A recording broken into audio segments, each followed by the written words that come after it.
All right, so we went through ls, cd, cat, rm, rmrf. We did that. We did do that. pwd, and then echo touch, and then this is home directory. Okay, I showed you guys almost everything. So let's go. So let's talk about redirection.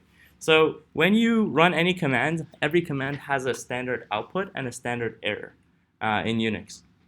And you guys will slowly learn what standard output means and what standard error means.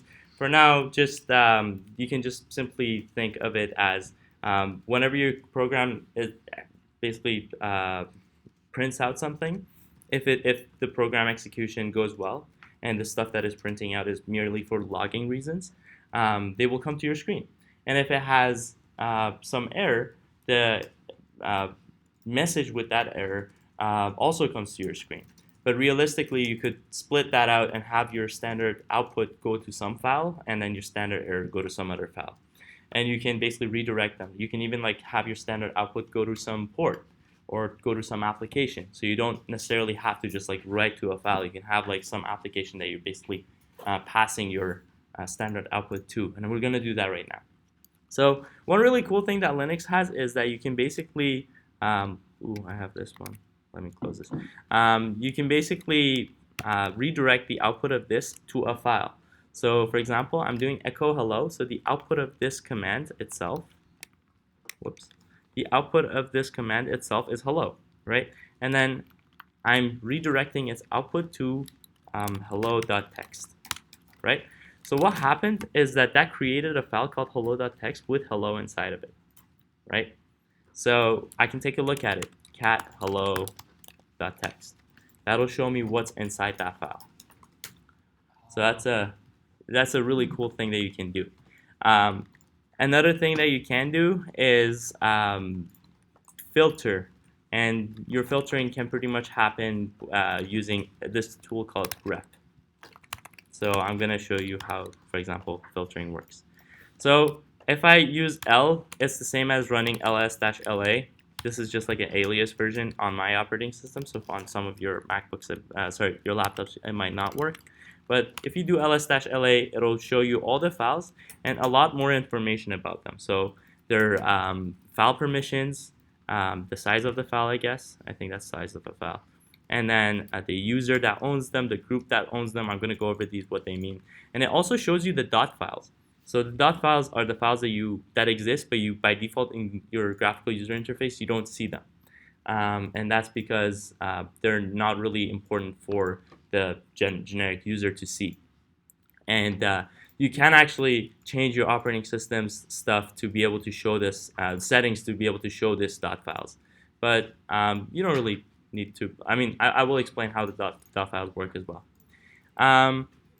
So this is a command with a large output. But what if I'm, for example, looking for only one thing? For example, let's say I'm looking for Hack the North, right? I can basically pass in, so ls-la, and then I can pipe the output of this command into another program. So in that program, in this case, is grep, right? So with grep, I can basically tell grep what I'm looking for, and it'll take in whatever I'm passing to it, and it'll filter for that thing that I'm looking for, and then it'll output it again, right? So ls-la, grep, and then here I can do like hack, and that'll show me only that one line, which is hack the north, right? And then I can actually even have that command that filters the list and even redirect it to a different file. So file 2. Let's go to temp and then file 2. Because right now I'm in my home directory and I want to make the file 2 under the directory temp. So you can actually put like a path to that file over here. So let's go to temp. Now you can see file 2. If I see the content of file 2, you can see that's that one line, right? And then you can even like take this even further. and let's say you're like only wanting to extract, for example, this 128 or like this user's name. You can do cat file2, so that basically gives me the output of that file, and then I can redirect that to a different program that can split it based on different columns. Awk, and then print $2 or something like that, and that'll give me, for example, the second column. So you don't exactly need to know how to use awk right now. This is just for demonstration. I'm just basically telling you guys how knowing command line can be really powerful, because you can mix and match your tools and then come up with like really complex stuff that you're doing, which is fairly easy to do anyways, right? So that's pretty much it. I explained echo, touch, grep, and piping the commands. So basically this symbol in Linux is called pipe. So when you, for example, do echo hello, and then you pipe it into something else, I don't know, in this case, what would you want to pipe into? Let's come up with an actual example. So for example, there's one command in Mac OS that shows you all your network interfaces, and it's called ifconfig, right? And this will show you all the network interfaces. So over here, for example, I can find my IP address that I'm connected to Eduroam with. I think it could be this, or it may not be this. It could be like a different thing. Let's see. Oh yeah, this is the network IP address that I'm connected to Eduroam with. So if I go to my system preferences, network, it will show me the same IP address, right? So let's say I want to find that from the command line instead of like going over there, because going to preferences, network, all that stuff usually takes really long. And if you get fast with the command line, you can just simply do ifconfig rep and then 10 dot. Whoops, 10 dot.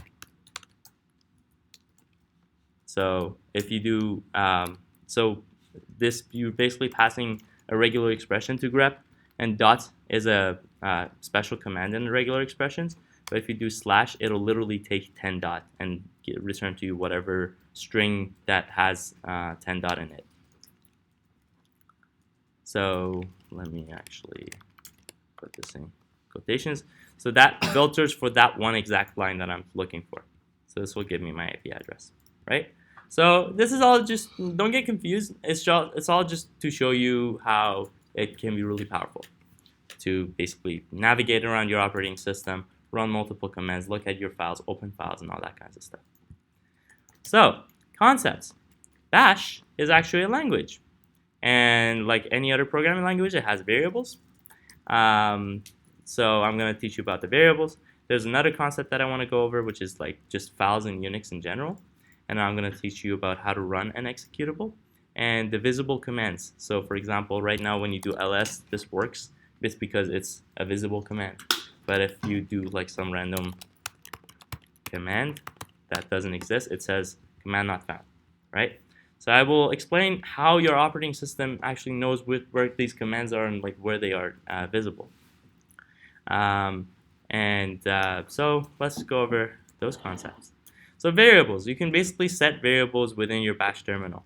So over here, I can, for example, make a variable called my variable. Not really creative with my naming. And then I can name it Arshan. Again, not really creative. And then you can always dereference this variable using a $sign. So I can do echo, right? If I do echo my variable, it'll just simply echoes my variable. It doesn't dereference this variable, but I wanted to print out, for example, Arshan. How do I do that? I do echo $sign and then my variable. And that'll give you Arshan, right? So that's how variables work. Whenever you're using $sign, you're dereferencing that variable. And that's pretty much all you need to know about variables right now. If you, for example, use quotations to print out your message, you can do hello, my name is, and then dereference my variable inside here. And then it will dereference that variable for you, right? So You don't need to know it fully. I just want to explain it once, just so that you have seen it, so you don't get confused later on. So none of these stuff need to be like, you don't need to be like a bash master or something, but it will be really useful. So you dereference them with $sign. So files in Unix. Everything in Unix is a file. All the your actual files are files, but all the devices that you connect to your computer, those are also files, which is pretty cool. And Linux and Mac OS specifically, if you do ls dev, this is all your devices are. This is where dev all your devices are. And if I do ls, it'll show me all these different kind of interfaces and physical devices that are connected. So you can see my AirPods are here because my AirPods are connected to the computer, right? So this is, for example, my Mega Boom speaker that my brother took and never gave back to me.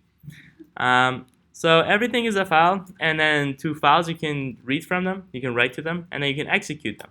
Executing is when you, for example, have a C program, and then you compile it, and it gives you an executable. So it's pretty cool. And then if you want more information, there's this link that takes you to a full tutorial on files. But in general, we are in temp, right? Yeah, we are in temp. So let's do ls-la. This will show me all the files in this directory. As you can see, it shows me dot, which is this directory, and dot dot, which is my parent directory, which is pretty cool. So you can think of that kind of as a file. And then it shows me the rest of the files that are here. And then at the first column shows me all the permissions that file has. And over here, you don't need to memorize this. I mean, even today I looked this up. The only part that you actually care about is this, the first one is a dash, but from the second to the fourth indicator here, where it pretty much goes dash. So this dash, you can ignore it for now. Read, write, executable, execute for a user. Read, write, execute for a group. Read, write, execute for others. This is basically the permissions that a specific file has. So by default in, for example, this operating system, I just created these files using the pipe commands, right? I just did echo hello pipe 2 file 2. And these are the default permissions that came with that file. So for example, for file 2, I can read from it, I can write to it, I cannot execute it. So if there's a dash, it means that you cannot do that specific thing. And then Arshin is in the group staff. This is one of the default groups that comes with Linux. So it's basically this is admin stuff. There's groups, and then people can be members of those groups, and then you can basically create a file and then set rules such that all the people within a certain group can read, write, execute these files, blah, blah, blah. You don't really need to know about it. I'm just saying it just so you've heard about it once, so you don't get confused. And then these files are not executable, or it says you cannot execute this file. So if I try to execute, and I'll show how you can execute it, it'll throw me an error. So there's one command called chmod that lets you modify the what's it called, the permissions that a file has. So if I do chmod -x, so sorry, -read, right? And then if I set that to file 2, and then if I do ls-la, you can see that file 2 no longer has that read permission. This means that I'm actually not permitting myself to read that file. So if I try to read that file right now, cat file 2, it tells me permission denied. So how can I get around that? I can just give it back +r file 2, boom. And if I do ls-la, oh nice, I can read it again. So if I can cat file 2, it'll show me what's inside that file. So this will be useful because sometimes you guys just run something and it doesn't work, and you can just simply give it the modification. So there are files that are owned by other people. Can you change those files? No, you cannot. You can only change all the files as a root. So there's a root user that has all the accesses, but as a simple user, you cannot change other people's files, but you can change your own files. So Let's try and execute. So what's in file 2? In file 2, there's like a random piece of string. So what happens if I execute this?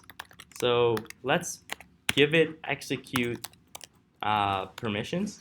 So if I do ls, file 2 appears as red here. This means that I can technically execute this, even though if I execute it, my operating system doesn't really know what to do with it. So how you execute is you pretty much provide a relative path to the file. So I basically do ./file2. So this basically execute this file.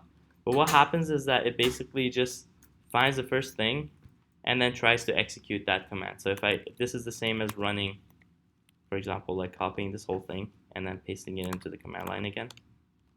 It tells me command not found, right? Let's see. So let's actually put something into that file so that it makes it executable and that execution does something meaningful. So I'm going to edit that file. Don't try this right now. So echo hello, right? So this is, you guys have seen this command. You know what it does. So I'm going to try and execute file 2 right now. Boom! It tells me hello, right? Oh, yeah, you guys can. The screen is a little bit messed up. But that's basically what it means. That's basically what it shows. And then, oh, actually, I think I may have a workaround for this. Let me actually bring this over here. See? Okay, I shouldn't extend it that much. Okay, there we go. Yay, there you go, now you can see. Perfect. I really hope that the recordings are going well and there's like nothing stitched out from the recording. So now we get to visible commands. So if you run something like ls, your computer knows how to find ls, because if you do which ls, it'll, whoa, okay, let's try it with a different command because this one is aliased. But if you do, for example, which cd, it tells you it's a built-in command, so it doesn't tell you where it's installed. But let's say git. Git is another command that we're going to use a lot. So if I run git by itself, I haven't provided anything to it. A lot of the tools that you guys use will by default show you like a help page if you don't know how to use it, because you just run that command. And if I do which git, it tells me where git is installed in my system. So you can see that it's in /user/bin/git. By the way, we never actually went to the root directory to see what it looks like. Let's go there. So now I'm in my root directory of my operating system. So this is basically like the top level of like where everything is. So where I was previously was cd. I can like basically show you it's home. Like from here you can find home. And then from home, whoa, there's nothing here. Did I just delete everything? Oh, sorry. The home directory is for the roots. I can go to users. And then over here you can see all the different users that macOS comes with and the users that I have, which is Arshin and Arshin Canifar. Arshin here is, in my specific case, is my root, which is why I have 2 users. And you can see that if I go back, it'll change this to tilde, which means that I am in my home directory.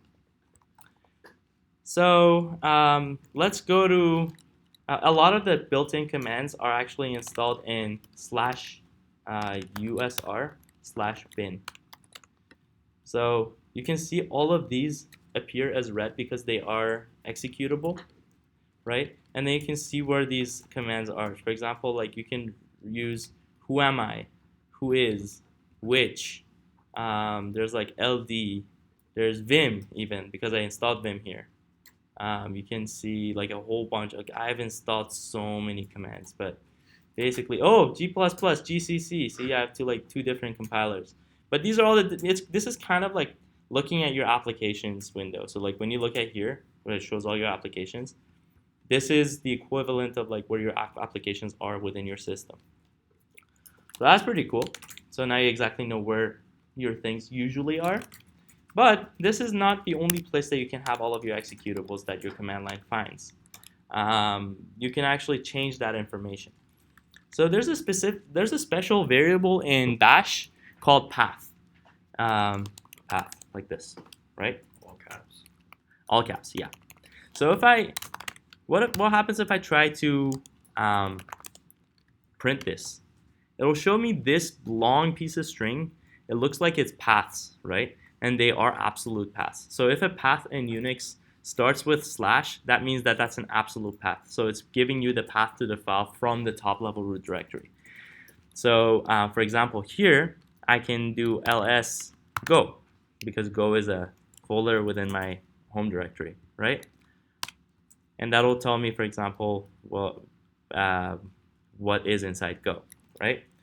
But if I do ls/go, it'll tell me no such file or directory, because /go is actually assuming that there's a go folder in my top level directory.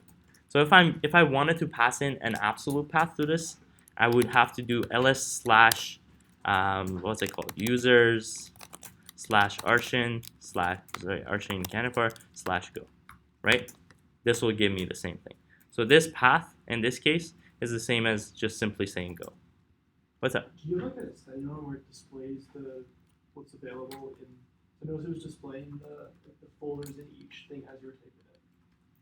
Oh yeah. That's because I'm using ZSH. So if I hit tab, so I'm using ZSH instead of Bash, which is a different shell program. So it turns out there's like multiple shell programs that you guys can use, and to be able to get faster, you can actually install all of these tools in your command line that makes you like super fast. So for example, if I want to run some command and then I want to like pass in some file to it and I don't know what that file is, I can simply just hit tab and it'll show me all the different stuff that are in my current directory, right? And then let's say this is not the exact same thing that I'm working with. So let's say I want to type in Mac ports, but I don't want to type it out fully. I can just hit tab and that'll tab complete, because if there's like nothing else there. So some of your shells might actually come with this feature built in, so tab completion may be part of it. But if not, you can always install ZSH and kind of benefit from all of those tab completions and tools. I can, individually you can just come to me and ask me what tools I'm using if you think that this is cool and I'm like super fast. So you can basically add your own executables to path, and then they will appear as a command in your command line. So this is pretty cool. Let's go to temp, right? So let's remove everything here. By the way, star means all the files that are within this directory. So it has some security feature. It says like, do you actually want to delete all these 3 files? And I say yes, right? So now if I do ls, there's nothing in this directory. So let's make something that actually, some program that actually does something, right? So touch hello, right? Echo, and then echo hello, and then pipe that into hello, right? So now if I do cat hello, it'll show me what is inside of it, which is a program that basically simply says hello. Change mod +x hello. So now this is an executable. I can run it. Good so far? So these are all the stuff that I've basically talked about so far. So if I add the path to this directory temp, so pwd, this tells me everything that is within this directory. So if I add this directory to my path, you will basically have hello exposed in your command line. So let's do echo path. So you can see all of these different absolute paths separated by colon. So this colon is not like a specific language thing. It's basically just separating these paths from each other, right? So the path variable is this long piece of string, and I just want to add something to it. How do I do that? I can basically just do, you know how like in Python you do variable equals variable plus something? This is basically the same thing. I can do path equals, and then I can dereference path, right? And then add colon, and then add the directory, like the temporary directory, which is this guy. I'm going to copy that. I'm going to paste it here. Boom. So that basically set my path, set the temporary directory to be part of my path variable, right? So what happens here is that hello is now a command. I can just simply run hello. And that doesn't work because I am currently in the directory that where hello is. I can basically go to my home directory and run hello again. It works. It works all the time. So when you install a program and then you run it in your command line and it says no such command found, maybe it's because the program is installed, but your path variable doesn't contain where that doesn't point to where that program is installed.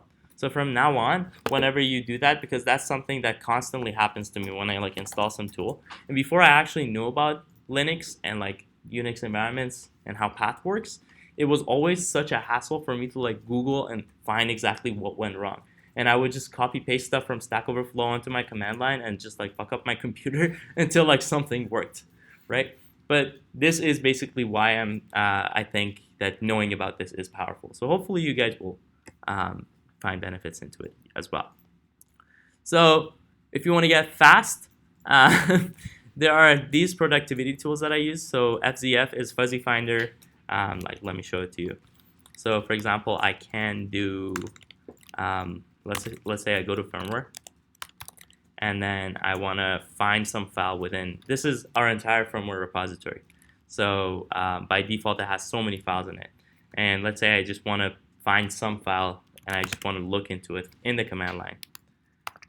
I can just do simply Control-T, and that'll basically show me all the different files that are within the project. And then it fuzzy finds. So I don't need to even type in the full file name. So for example, let's say I'm looking for lights blinker. So the first thing that comes in is like that thing that I'm looking at. And then I can use Control-N and Control-P to like navigate between these guys. And then if I hit enter, it'll complete it for me. And I can hit enter and it'll show me whatever there is in that file. So by default, you wouldn't really look at a specific file unless you're debugging something. Instead of opening that file in your IDE, which takes like 5 minutes depending on whether your IDE was loaded, especially if you use Eclipse. Eclipse is like super heavy. Every time you open it, you have to like go and get a coffee for it to like load. So here it's like super fast, super lightweight, which is why it can be really useful, especially when you're debugging stuff. AG is another tool that I installed that basically what's it called? It searches all the stuff within a specific directory. AG is basically like grep. So for example, here, if I'm looking for like a specific variable within this entire project, let's say within this file, there's lights blinker state off. Let's say I'm looking for this string. I can do AG, lights blinker state off. It'll show me where I have that string in all of this project, and it's super fast. So for example, here you can see projects, lights control, lights stop blinker.h. I'm using it here, and I'm also using it somewhere else. And it tells me what line number that is at, right? So these are super, super, super useful if you want to just like do a quick search within like a directory with so many files and subdirectories in them. Similarly, you can use AG just like grep to filter out for stuff. So for example, I can do cat, let's say I'm just like looking at lights or like rules.mk, and then I do AG and I look for some random string. So let's say I want to look for something that starts with light. Oh, it doesn't have anything like that. Let's actually see what that looks like. Rules.mk. So for example, let's say this is a random directory that I just looked at. So let's say I want to search for this guy.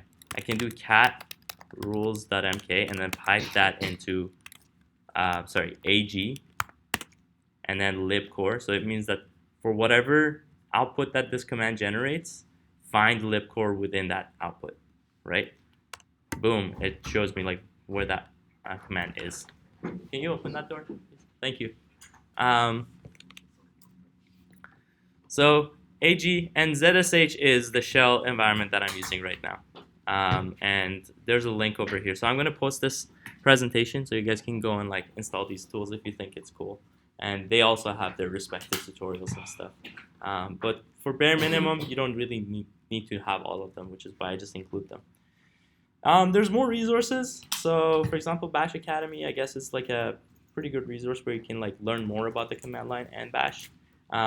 These stuff are like for me personally, were like super useful as I just like went through my co-ops and went through like the team and all that stuff. Especially when you need to debug stuff, it's really good to understand how your operating system works in general. So you can always look into this more, and the more you read it, the more you benefit from it. It's pretty much like that. But all the necessary stuff I've already told you, so you don't have to do it. It's just like added there as something that you can look at. All right, so that is the end of the Bash or Shell tutorial. All right.